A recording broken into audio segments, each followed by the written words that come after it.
আপনারা দেখছেন সবাই এডুকেশন কম্পিউটার ট্রেনিং সেন্টার।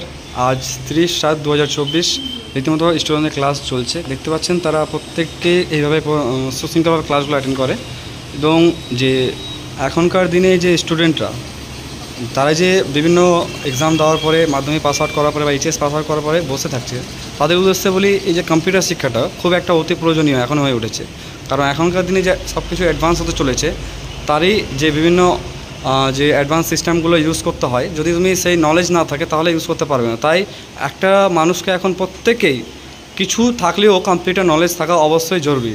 তাই সকলের উদ্দেশ্যে বলি, যারা বিভিন্ন পরীক্ষা বা এইচএস মাধ্যমিক পাস আউট করে বসে রয়েছে সেসব স্টুডেন্টদের ক্ষেত্রে এবং তাদের গার্জেনদের ক্ষেত্রে বলছি, তারা জন্য এই কম্পিউটার শিক্ষাটা নিতে পারে, তাদের ব্যবস্থা করে দেওয়ার জন্য এই সেন্টার বিভিন্ন তথ্য নিতে পারে এবং তারা এখানে এসে কন্ট্যাক্ট করতে পারে এবং সেই বিষয়গুলোর উপরে জানতে পারে যে বিভিন্ন কম্পিউটার ক্লাস বা কোর্স কীভাবে করানো হয় বা করছে স্টুডেন্ট, সেগুলো এসে তারা দেখতেও পারে।